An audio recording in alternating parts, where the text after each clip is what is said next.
بسم اللہ الرحمن الرحیم۔ اعوذ باللہ من الشیطان الرجیم۔ بسم اللہ الرحمن الرحیم۔ عزیز طلباء کرام، السلام علیکم ورحمۃ اللہ وبرکاتہ۔ امید ہے آپ سب خیر و عافیت سے ہوں گے۔ جواہر البلاغہ حصہ اول، سبق نمبر 79۔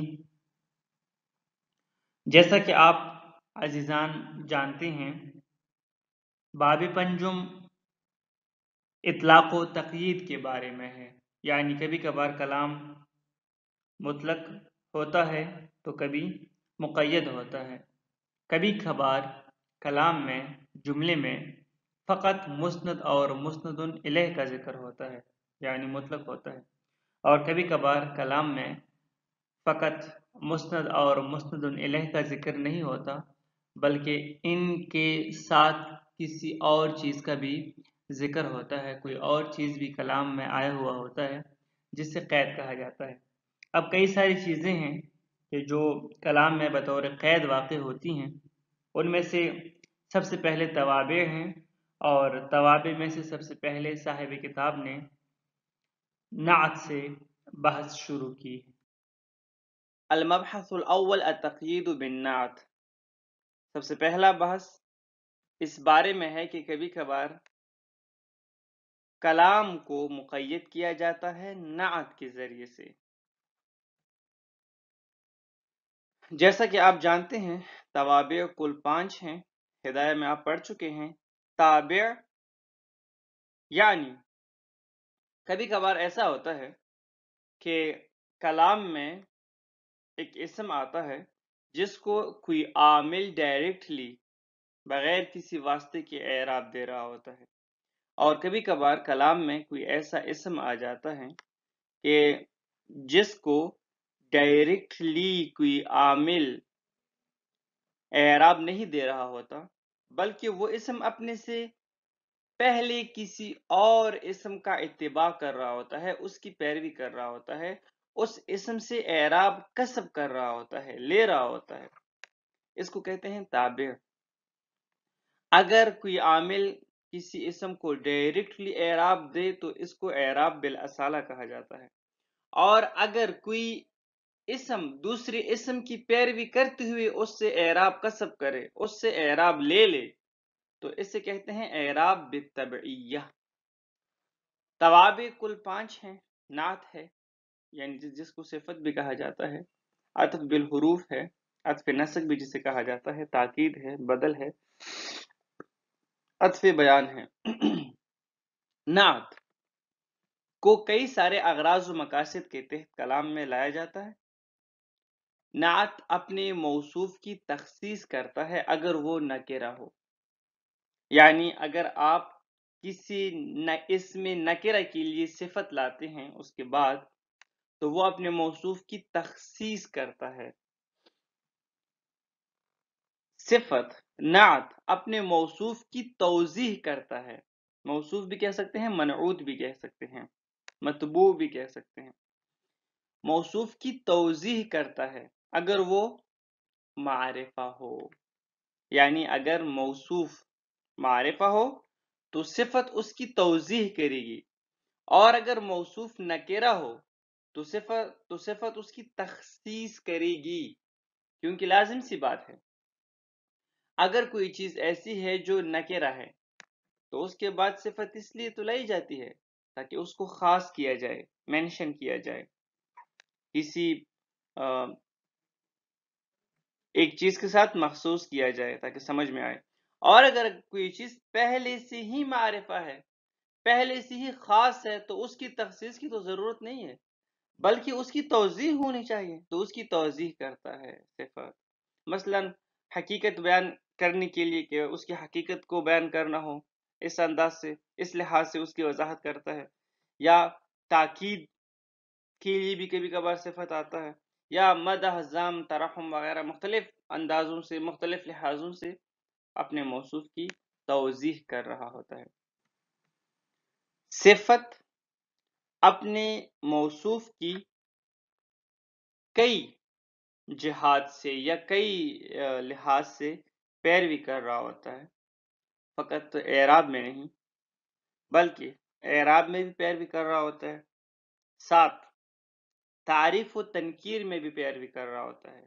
یعنی اگر موصوف معرفہ ہو تو صفت کو بھی معرفہ آنا چاہیے، اگر موصوف نکرہ ہو تو صفت کو بھی نکرہ آنا چاہیے. اسی طرح واحد تثنیہ جمع میں بھی پیروی کر رہا ہوتا ہے اپنے موصوف کا. اگر موصوف ایک ہے، واحد ہے، تو صفت کو بھی واحد یعنی واحد کا صیغہ ہونا چاہیے. اگر موصوف تثنیہ کا صیغہ ہے تو صفت کو بھی تثنیہ کا صیغہ لانا چاہیے. اسی طرح ساتھ مذکر اور مؤنث تذکیر و تانیث میں بھی اتباع کر رہا ہوتا ہے. اگر موصوف مذکر ہے تو صفت کو بھی مذکر آنا چاہیے، اور اگر موصوف مؤنث ہے تو صفت کا جو صیغہ ہوگا وہ بھی مؤنث ہوگا، تانیث والا صیغہ ہوگا. اور بھی کافی سارے ڈیٹیلز ہیں جو آپ پڑھ چکے ہیں. المبحث الاول فی التقیید بالنعت. بحث اول اس بارے میں ہے کہ کبھی کبھار کلام کی تقیید نعت کے ذریعے سے کی جاتی ہے. اما النعت فیؤتی به للمقاصد والاغراض التي يدل عليها منها. فرماتے ہیں کہ نعت کئی اغراض و مقاصد کی بنا پر کلام میں لائی جاتی ہے. کئی اغراض بلاغی کے تحت کلام کو نعت کے ذریعے سے مقید کیا جاتا ہے. ان میں سے پہلا تخصیص المنعوت بصفت تمیزه ویأتی فی النکرۃ والمعرفہ. کبھی کبھار کلام میں نعت کو اس لیے لایا جاتا ہے تاکہ وہ اپنے منعوت، اپنے موصوف، اپنے مطبوع کی تخصیص کرے. اور فرماتے ہیں کہ یہ نکرہ میں بھی ہوتا ہے اور معرفہ میں بھی ہوتا ہے. یعنی اگر نعت نکرہ کے بعد واقع ہو جائے یا معرفہ کے بعد واقع ہو جائے تو اس کا ایک غرض بلاغی یہ ہے کہ کبھی کبھار اس کی تخصیص کرتا ہے. یہاں پر آپ دیکھتے ہیں کہ فی النکرہ والمعرفہ ہے، لیکن اگر آپ نحو کے باقی کتابوں میں دیکھیں، اگرچہ ہم علمی بلاغت پڑھ رہے ہیں، نحو کی کتابوں میں دیکھیں تو وہاں پر بھی یہ چیز موجود ہے کہ نکرہ کے بعد اگر نعت آ جائے تو تخصیص کا فائدہ دے گا، اور اگر معرفہ کے بعد نعت آ جائے، صفت آ جائے تو توضیح کا فائدہ دے گا. علم بلاغت کی بھی کتابوں میں موجود ہے. بذات خود یہ جو احمد ہاشمی صاحب کی جو کتاب ہے، اصل کتاب میں والمعرفہ نہیں ہے. اصل کتاب میں الگ طور پر ذکر ہے. جس طرح یہاں پر یہ ذکر ہے نا، یہ الگ اس طرح الگ طور پر ذکر ہے. فی النکرہ ہے ویأتی فی النکرہ یا اذا کان نکرۃ، ان الفاظ کے ساتھ بالکل الگ طور پر ذکر ہے. فی النکرہ کا تذکرہ نہیں ہے. اسی طرح یہ جو متن درسی ہے، اس کا حوض علمیہ سے جو چھاپ ہے، حوض علمیہ کم سے جو چھپا ہے، چاپ پنجم جو جی ایچ بک میں موجود ہے، تو اس کے مطابق بھی والمعرفہ نہیں ہے. نہ تو یہ والمعرفہ ہے اور نہ یہ دوسرا مثال ہے، یہ دونوں نہیں ہے. البتہ ہم یہ بھی نہیں کہہ سکتے کہ یہاں پر یہ غلطی سے آیا ہوا ہے، کیونکہ بعد میں باقاعدگی سے ایک مکمل مثال دیا ہوا ہے. تو اس کا مطلب یہ ہے کہ یہ جو لکھا ہے یہ غلطی سے نہیں لکھا گیا. ہاں ہم یہ کہہ سکتے ہیں، اس کی ایک تعویل کر سکتے ہیں کہ اصل تو یہ ہے کہ اگر نکرہ کے بعد نعت آ جائے تو تخصیص کا فائدہ دے گا. تخصیص کا فائدہ تب دے گا جب نکرہ کے بعد آ جائے.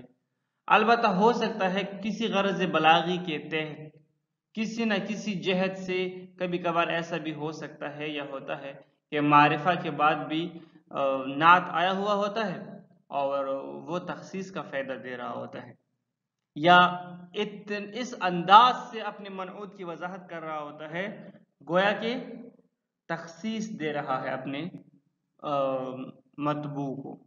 یہ کہہ سکتے ہیں. GH بک میں جو متن درسی ہے اس میں بھی نہیں ہے، والمعرفہ بھی نہیں ہے، اور یہ والا مثال بھی نہیں ہے۔ GH بک ایک اپلیکیشن ہے جس کو بازار کتاب بھی کہتے ہیں۔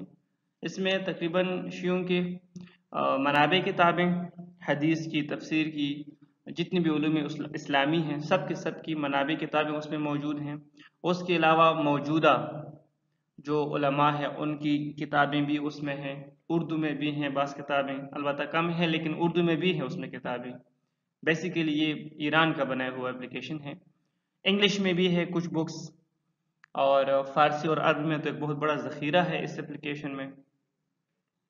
اس کی کافی ساری خوبیاں ہیں اس اپلیکیشن کی۔ ایک طالب علم کے لیے اس اپلیکیشن کا استعمال کرنا یا اس طرح کے اپلیکیشنز کا استعمال کرنا بہت ضروری ہے۔ ایک تو یہ کہ اس میں شیعہ علماء کی جتنی بھی اہم بکس ہیں جو مشہور ہیں، آج کے دور کی لکھی گئی ہوں یا آج کے دور سے کئی سو سال پہلے لکھی گئی ہوں، وہ سب کی سب اس اپلیکیشن میں موجود ہیں۔ تفسیری کتابیں، احادیث کی کتابیں، جو مشہور کتابیں ہیں وہ سب کی سب موجود ہیں۔ اس کے علاوہ بھی بہت ساری کتابیں ہیں، لیکن وہ کتابیں جن کی ہمیں ضرورت پڑتی ہے تحقیق میں، مطالعے میں، یا اس طرح کی چیزوں میں، علمی مواد اکٹھا کرنے میں، وہ کتابیں اس میں موجود ہیں۔ پھر اس کا ایک فائدہ یہ ہے کہ اس میں سرچ سسٹم بہت زبردست ہے، بہت ٹف ہے۔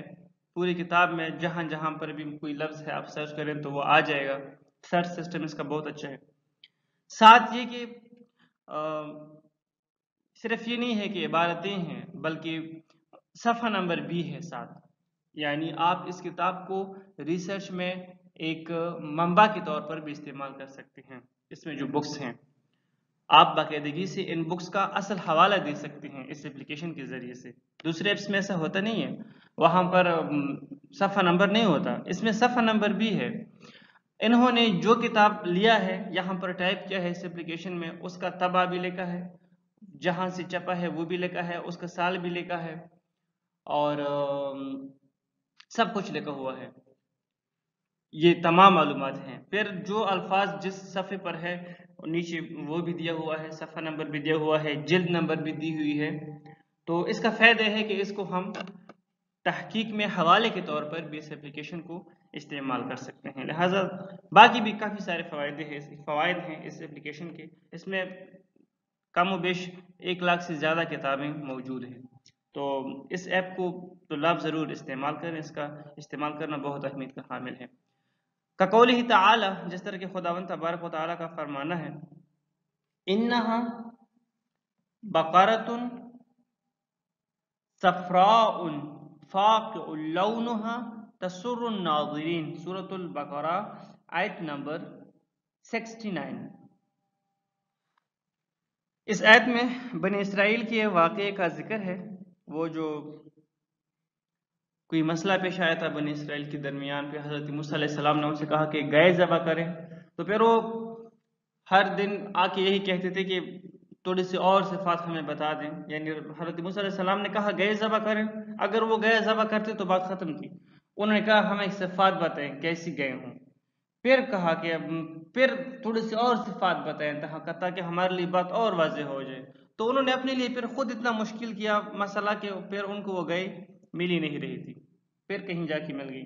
تو اس آیت میں ہے، مکمل آیت اس طرح ہے، قال ادع لنا ربک یبین لنا ما لونها قال انه یقول انها بقرۃ صفراء فاقع لونها تسر الناظرین۔ اب یہاں پر اس کا ترجمہ یہ ہے کہ کہنے لگی بنی اسرائیل اپنے رب سے ہمارے لیے درخواست کیجیے کہ وہ ہمیں بتائے کہ اس گائے کا رنگ کیسا ہو۔ تو موسیٰ علیہ السلام نے فرمایا کہ وہ خداوند تبارک و تعالیٰ فرماتے ہیں کہ اس گائے کا رنگ گہرا زرد اور دیکھنے والوں کے لیے فرحت بخش ہو۔ یہاں پر اس آیت میں بقرۃن موصوف ہے، منعوت ہے، صفراء فاقع لونہا تسر الناظرین، یہ سب کی سب ان کے لیے صفتیں ہیں۔ اب صفراء نے بقرہ کی تخصیص کی ہے، فاقع لونہا نے بقرہ کی تخصیص کی ہے، تسر الناظرین نے بقرہ کی تخصیص کی ہے۔ یہ بھی جاننے کی ضرورت نہیں ہے کہ صفت ہمیشہ مفرد ہو، کبھی جملہ بھی آتا ہے۔ وَكَقَوْلِهِ تعالیٰ، اسی طرح خداوند تبارک و تعالیٰ کا ایک اور فرمانا ہے، یا عبادی الذین اسرفوا علی انفسهم لا تقنطوا من رحمت اللہ ان اللہ یغفر الذنوب جميعا انہ هو الغفور الرحیم۔ سورہ زمر آیت نمبر 53، اس آیت میں خداوند تبارک و تعالیٰ فرماتے ہیں کہ اصل میں ہے قل یا عبادی، کہہ دیجئے اے میرے بندوں جنہوں نے اپنی جانوں پر زیادتی کی، اللہ کی رحمت سے مایوس نہ ہونا، یقیناً اللہ تمام گناہوں کو معاف کرتا ہے، وہ یقیناً بڑا معاف کرنے والا مہربان ہے۔ اس طرح کی آیات ہم ممبر سے بیان کرتے نہیں ہیں لوگوں کے لیے ہم وہ غضب والے غصے والے آیات بیان کرتے ہیں، اور ایسے آیات بیان کرتے ہیں جس میں لوگوں کو ڈرایا جاتا ہے نا۔ اس طرح کے آیات جس میں لوگوں کو امید دی جاتی ہے وہ ہم مولوی بہت کم ممبروں سے بیان کرتے ہیں۔ اکثر ہم جو بیان کرتے ہیں وہ ایسی چیزیں ہوتی ہے جس سے ہمارے جیبیں بھریں اور تھوڑا سا لوگوں کو ڈرائیں کہ بھائی ہماری بات ماننا تو آپ کے اوپر لازم ہے اور واجب ہے، یہ ہے وہ ہے۔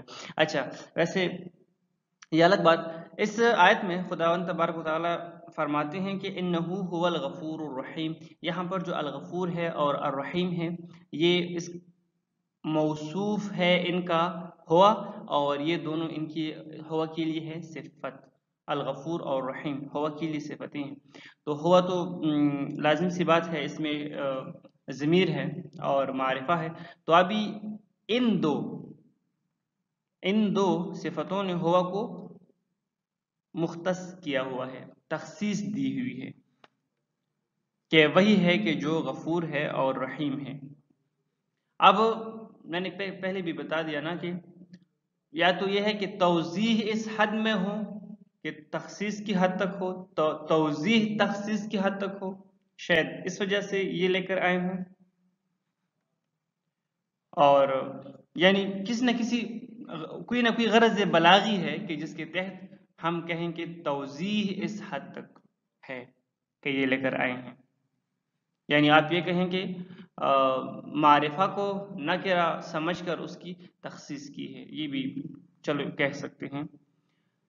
توضیح المنعوت اذا کان معرفتا لاغراض منہا، کبھی کبھار معرفہ کی کبھی کبھار منعوت کی وضاحت کرتا ہے اگر وہ پہلے سے ہی معرفہ ہے، تو اب کئی لحاظ سے یا کئی طریقوں سے یا کئی اغراض بلاغی کے تحت اس کی وضاحت کرتا ہے۔ الکشف عن حقیقتی، ایک دفعہ اس کی حقیقت کو کشف کرنے کے لیے، نمایاں کرنے کے لیے، اس کی وضاحت کے لیے آتا ہے نحو الجسم الطویل العریض العمیق یشغل حیزا من الفراغ۔ اب یہاں پر ہم دیکھتے ہیں کہ جسم اس جملے میں مسند الیہ ہے اور ساتھ متبوع ہے، تو الطویل العریض العمیق یہ سب کے سب اس کے لیے صفتیں ہیں، یشغل حیزا من الفراغ تک۔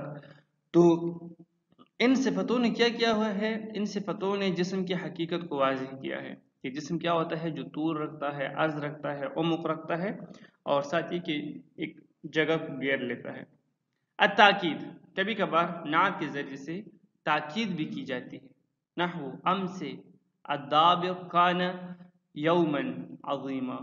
اب یہاں پر یعنی کل والا دن بہت ہی عظیم دن تھا، تو یہاں پر ہم دیکھتے ہیں کہ امس کافی تھا، الدابر کی ضرورت نہیں تھی، الدابر کی ضرورت بالکل بھی نہیں تھی، امس کافی تھا۔ امس کا مطلب ہی ہوتا ہے کل گزشتہ، تو الدابر کی ضرورت نہیں تھی کہ ہم الدابر کو لے کر آئے ہیں، لیکن کیوں لے کر آئے ہیں؟ تاکید کے لیے، تاکہ تاکید کریں کل کے دن کے بارے میں۔ المدح، کبھی کبھار مدح کے لیے بھی ہوتا ہے، نحو قوله تعالی هو اللہ الذی لا الہ الا هو الملک القدوس، سورۃ الحشر آیت نمبر 23۔ اللہ وہ ہے جس کے سوا کوئی معبود نہیں، وہی بادشاہ ہے نہایت پاکیزہ۔ یہاں پر هو الملک القدوس، الملک اور القدوس یہ دونوں صفتیں ہیں اور خداوند تبارک و تعالیٰ کی مدح کے لیے آئے ہوئے ہیں۔ الذم، کبھی کبھار ذم کے لیے بھی آتا ہے، نحو قوله تعالی فاستعذ باللہ من الشیطان الرجیم، سورۃ النحل آیت نمبر 9-8۔ مکمل آیت اس طرح ہے، فَإِذَا قَرَأْتَ الْقُرْآنَ فَاسْتَعِذْ بِاللَّهِ مِنَ الشَّيْطَانِ الرَّجِيمِ، بس جب آپ قرآن پڑھنے لگیں تو راندہ درگاہ شیطان سے اللہ کی پناہ مانگ لیا کریں۔ اب یہاں پر من الشیطان الرجیم، یہ رجیم کی جو صفت ہے یہ شیطان کی مذمت کے لیے آئی ہوئی ہے، اس کا جو منعوت ہے وہ شیطان ہے۔ اترحم، ترحم یعنی طلب رحمت کے لیے، نحو قول علی ابن الحسین علیہ السلام زین العابدین، مولا فرماتے ہیں فَإِنِّي عَبْدُكَ المسکین والمستکین۔ اب یہاں پر دیکھیں خدایا میں تیرا بندہ ہوں، عبدک المسکین المستکین، المسکین اور المستکین ترحم کے لیے آئے ہیں، عاجزی کے لیے آئے ہیں۔ ایک تو خدا کی بندگی، خدا کے بارگاہ میں عاجزی دکھا رہے ہیں، اور ساتھ یہ کہ ترحم کے لیے، طلب رحم کے لیے کہ میں آپ کا بندہ ہوں، میرے اوپر رحم کیجیے۔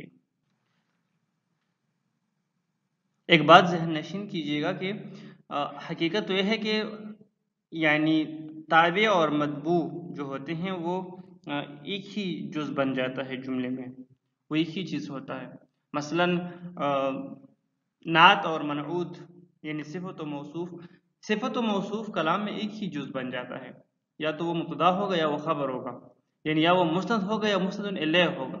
البتہ اس کو قید اس لیے کہا گیا ہے کہ اگر یہ صفت نہ بھی ہو تو اصل چیز تو موصوف ہے نا کہ جو جملے میں موجود ہے، وہ کم از کم جملہ پورا کر دیتا ہے۔ وہ الگ بات ہے کہ اگر صفت نہ ہو ساتھ تو وہ جملہ فرض کرو یا تو مفہوم نہیں دے گا، مطلب نہیں دے گا، یا وہ جھوٹ بن جائے گا، وہ الگ بات ہے، لیکن کلام بن جاتا ہے، پھر بھی کلام بن جاتا ہے۔ اگر یہ صفت بھی نہ ہو تو کلام بن جاتا ہے، لیکن اگر ہو تو زیادہ وضاحت کر لیتا ہے۔ مثلا فَإِنِّي عَبْدُكَ، یہاں پر انی، مثلا انا کے لیے جو یا ہے نسبتی وہ اسم ہے، اور عبدک، عبدک مسند ہے اور انا کے لیے خبر ہے۔ اب المسکین اور المستکین کوئی الگ سی چیز نہیں ہے، بلکہ وہ بھی اس کا حصہ ہے۔ المسکین اور المستکین یہ سب مل کر یہ مکمل مسند ہے اور خبر ہے انا کا۔ البتہ ہم یہ کہتے ہیں کہ یعنی فَإِنِّي عَبْدُكَ، یہاں پر جو اس کو قید کہا گیا ہے نا، یہ اس وجہ سے کہا گیا ہے کہ اگر ہم فَإِنِّي عَبْدُكَ بھی کہیں تو جملہ مکمل ہے۔ المسکین اور مستکین یہ اس کی اضافی وضاحت کر رہا ہے، یعنی اگرچہ مسند بھی اس جز کا حصہ تو ہے، لیکن اصل جو معذرت اگرچہ تابع بھی، نعت بھی اس جز کا حصہ تو ہے، مسند یا مسند الیہ کا حصہ تو ہے، لیکن اصل جو مسند ہے یا مسند الیہ ہے وہ مطبوع ہے، اور یہ ایک اضافی چیز ہے کہ جس کو ہم نے اس کے اوپر آپ یہ کہیں کہ ڈال دیا گیا، اس کے اوپر اضافی ڈال دیا ہے۔ باقی اگر یہ نہ بھی ہو تو جملہ مکمل ہے، اس لحاظ سے شاید انہوں نے کہا ہے۔ والسلام علیکم ورحمۃ اللہ وبرکاتہ۔